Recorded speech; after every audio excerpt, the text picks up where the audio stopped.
evening, you're watching Estuary News. Coming up tonight, selected highlights from the Estuary News calendar, which include a city surrounded by moths and a snooker pro who is right on cue.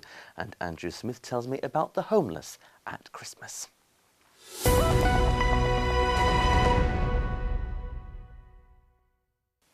Hello, good evening. Welcome to tonight's programme with me, Luke Adams. First, here's Dan with a roundup of the latest news headlines this Wednesday evening.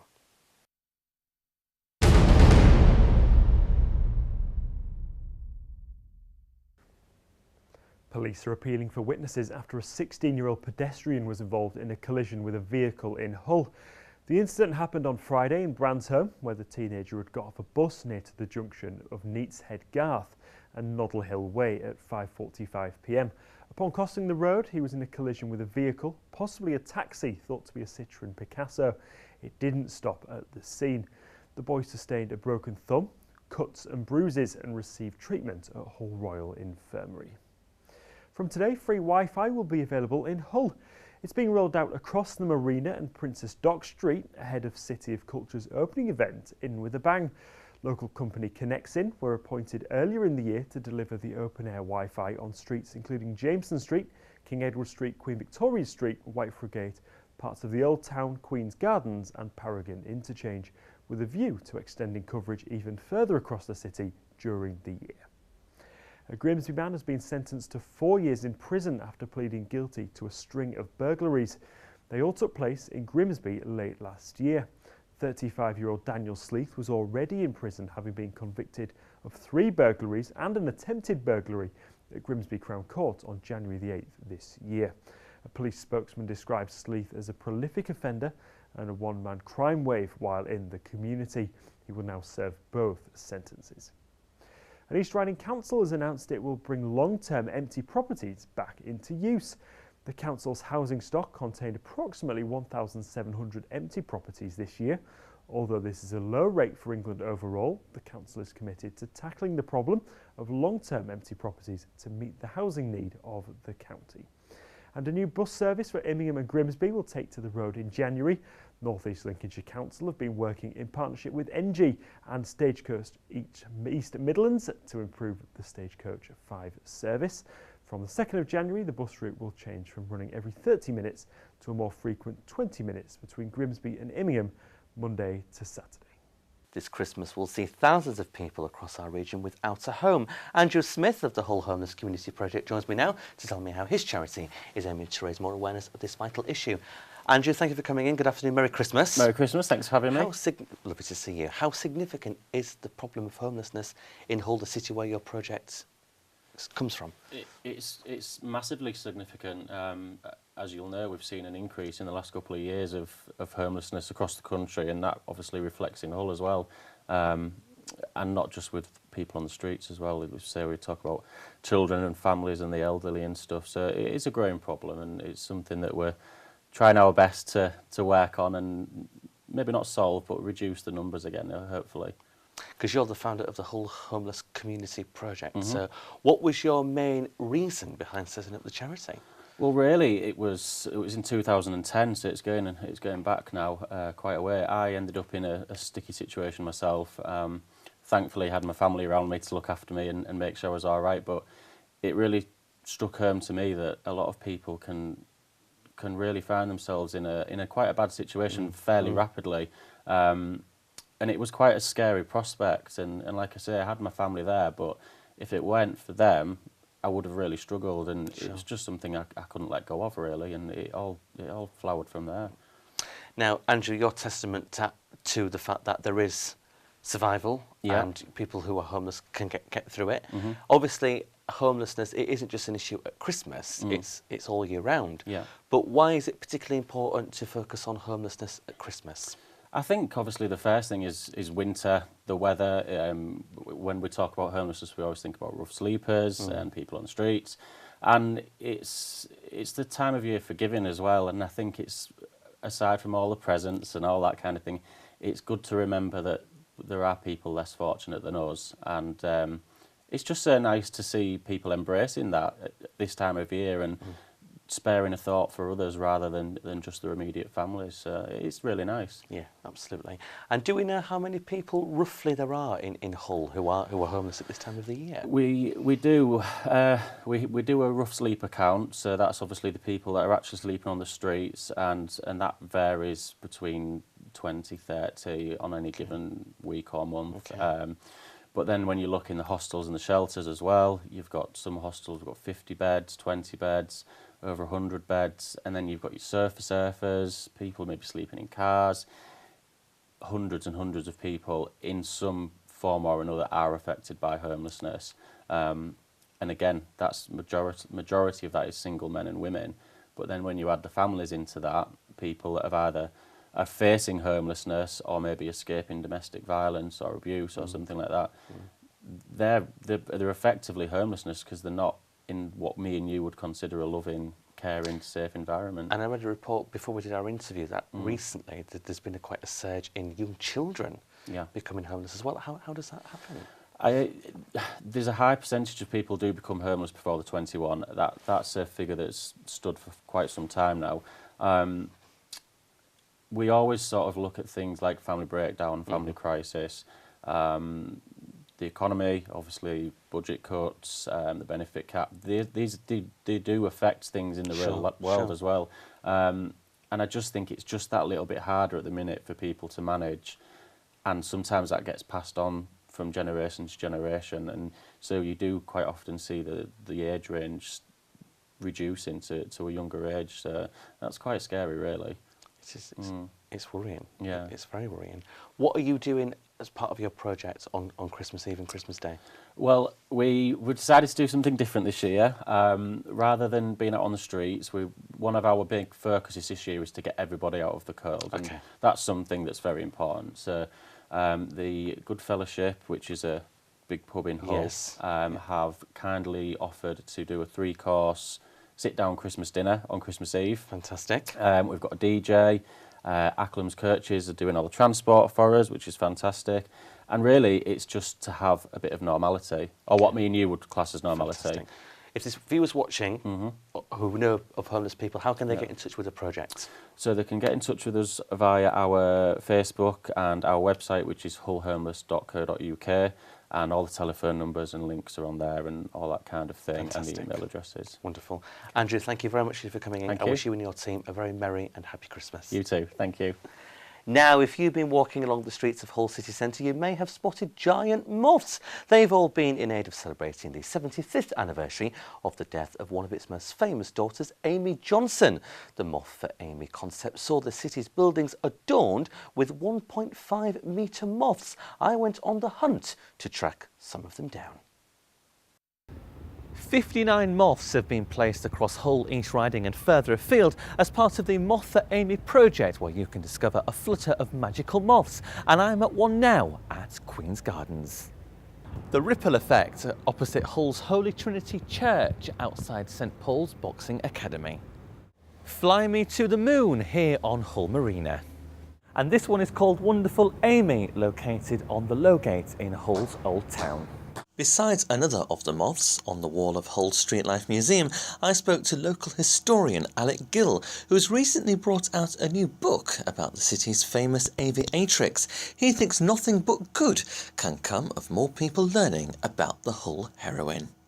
Well, it's fantastic because it's making it aware to the people all around the city and beyond, Amy Johnson's impact.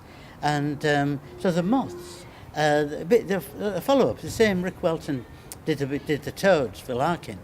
These moths for Amy are a fantastic way of conveying the idea in a tangible way, the impact Amy had on the city and worldwide as well, because she was a celebrity in the real sense of the word, and a heroine or whatever.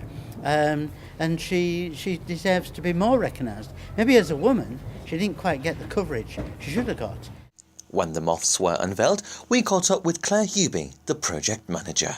We've got 26 moths, she said, in the city centre that are dotted around the place, that are easy to find, easy walking distance from the city centre. There are a further 22, I think, out in the suburbs, North Hull, East Hull, West Hull, You go out and find them at East Park Animal Centre, the Freedom Centre on Preston Road. We've got one on Prince's Avenue, one up at the university.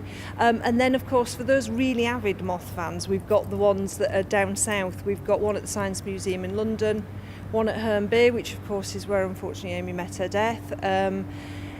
Croydon, we couldn't get it at the airport because it's not open to the public, but we've got it at Wallington Library, which is very nearby, and also at Sheffield University, which is where she attended university. Dr Gill has brought out Amy Johnson, Hessel Road tomboy, and specialises in the history of Hessel Road and its famous sons and daughters. He says he was shocked with the lack of knowledge about Amy until relatively recently. I'm a champion of Hessel Road, you see, more than Amy Johnson. But it's good if you're writing about an area as a local historian to highlight anybody who is world famous. And I remember back in 1991, I actually featured Amy Johnson and Big Little Blocker on a plate, a Hessel Road wall plate, dedicated to the women of Hessel Road. And people, when I was selling it, you know, museums and various places, people said, "Oh, what's Amy Johnson got to do with Hessel Road?" And so I'm championing the fact that, you know, she was a Hessel Road girl, something she's denied. I mean, excuse the mixed metaphor, but if she was alive today, she'd be turning in her grave. What I'm doing, you know, sort of linking her to a true past sort of thing.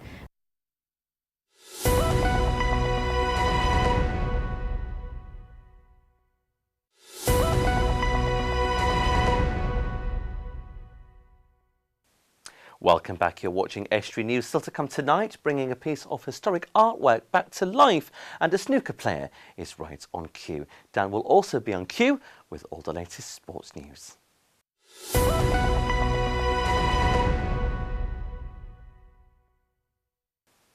Ronnie the Rocket O'Sullivan, one of the finest players to ever grace a snooker table, has been talking up one of our local professionals.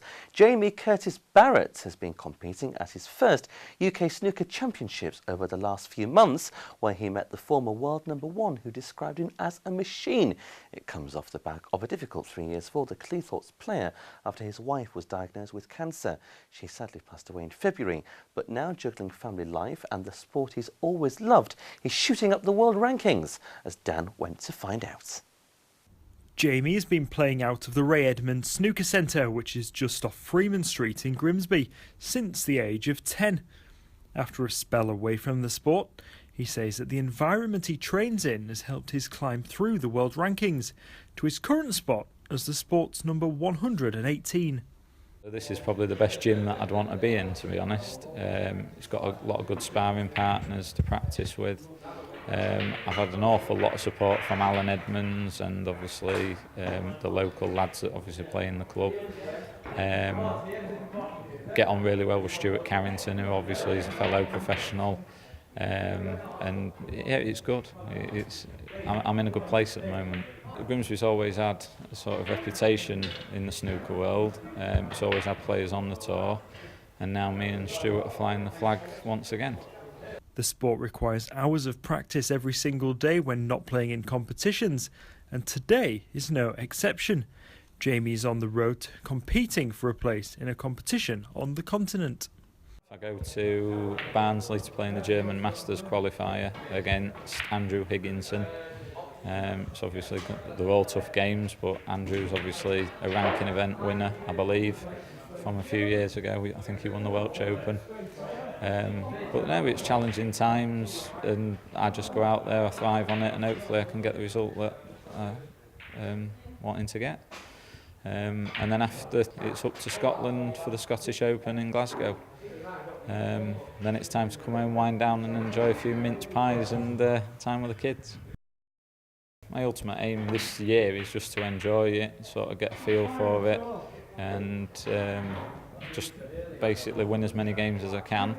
And in my second year on the tour, it's obviously to break into the top 64, to obviously regain that place, to continue playing as a professional.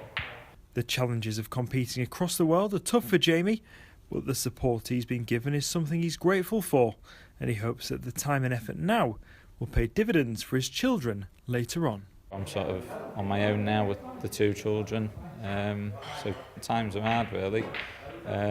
but like I say, I've got a good support network. Both Leanne's sisters, my mum, my dad. It's brilliant. There's a lot of friends and family for me to be able to go away and play these matches. But although it's a dream of mine that I've always wanted, I've still got to be a dad to my 2 children. I'll always put them first. But at the end of the day, all this is for them, and hopefully I can build a nice little pot of money to put away to start them off in life. A piece of artwork from the 1949 Hull Industries exhibition was brought back to life in July. It depicts the activities and environment of the fishing industry and a fish's passage from sea to consumption, and was designed based on Hull St Andrew's dock. It was created by artist Pat Mackerel, who was asked to create the work over 60 years ago. It was installed on the side of Teal and Mackerel, a local paint manufacturer down Lockwood Street in the city, which her son Jeff manages. This was done for the fishing exhibition in Hull. Now, the original mural, which we tried to get back and put up, is still down in Lowestoft and Great Yarmouth, and for all kinds of reasons, which I won't go into, we couldn't actually get that returned. So my mother actually had a second one stored in a studio at home, which I was amazed about because it took me 2 years to get to the point of nearly getting the other one back. We brought it down here. Some of the guys in the factory restored it and put the colour back using a glaze on top of it. It went up on the 23rd of July, which is in coordination with Mum's 90th birthday, which was great. And it represents, really, from our point of view, a mark of respect for the fishing industry. The fishing industry in Hull was a great benefit to Hull. They brought a lot of business to Hull, they had a lot of money. They were a very vibrant industry, and there's nothing to show for it now at all. It's as if it never occurred. And the industry itself, all the people who worked on the dock, you know, on the trawlers and on the dockside, it was a very close community. Over half the company's turnover used to come from Hull fish docks at one point. Secondly, I think it's a marvellous piece of art, and it's really represents a piece of Hull's history, and with a City of Culture coming up next year, we thought it'd be useful to have it, or helpful to have it on the wall. And thirdly, I suppose, being honest and probably selfish, it's a son paying the respect to his mother after all this work that she did for 3 or 4 years of her life has never really been displayed after the events that she actually did it for. All my family were in the fishing industry. Which helped because I got a lot of help from them, you know, showing me around and you know, what happens. But it was my first, I mean, when I think about it now, I don't know how I did it so big. But, you know, I managed it.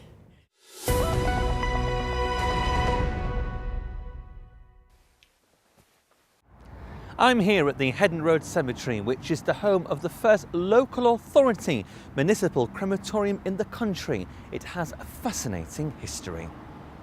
It was reported in the Times way back on the 4th of January 1901 that the Heddon Road Crematorium had been opened by the city's Lord Mayor, a building that still exists today.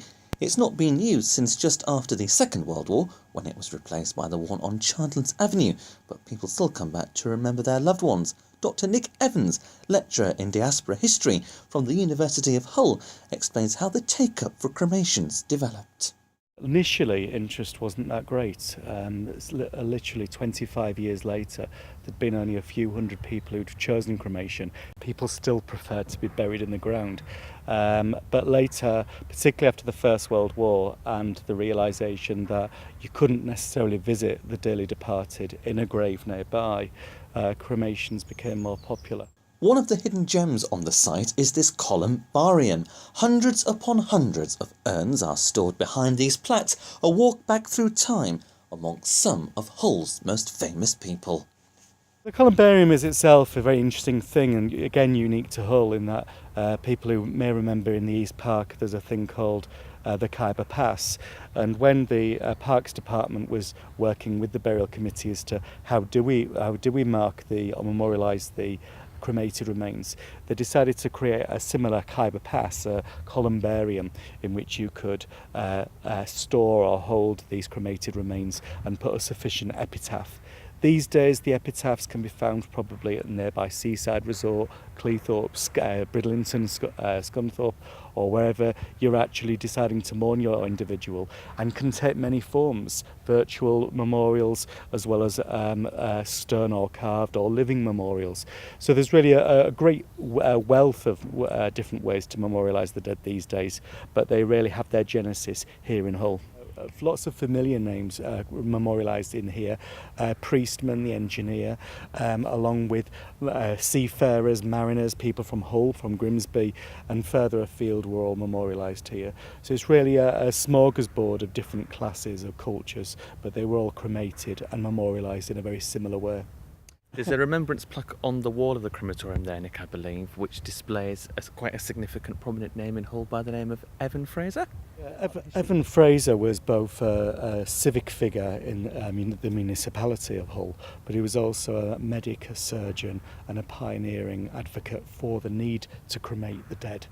And therefore, when he'd passed away just a few years after the crematorium had opened, he was one of the first people to be cremated in a very fitting way. And so there's a rather nice epitaph to him on the side of the building. He helped bring to the city, he helped pioneer, and therefore it's a rather fitting tribute to a man who literally, by conviction, believed in crematoria. What changes have you seen in memorialisation over the years? Virtual memorials are now becoming popular, whether that's Facebook and social media, or whether it's some other innovative form. But there's also other pressing needs for memorialisation to change as well. We're getting a particular ageing trans population in Britain, and therefore how do we begin to consider memorialising that trans population as it dies, as she dies. Now here's Dan with all the sport.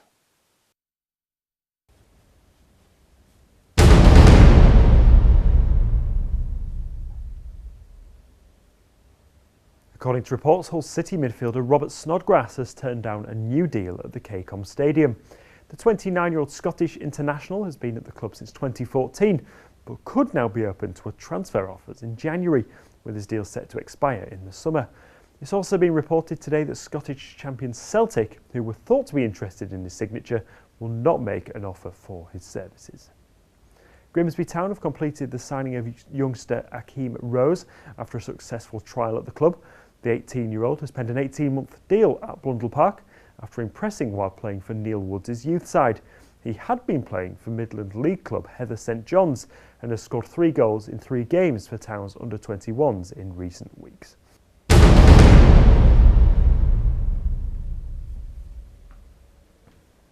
Thanks very much, Dan. That's just about it for tonight. If you have a news story, please get in touch in the usual ways. Details on the screen now. We'll be back same time tomorrow. Until then, from all of us on the team, good evening.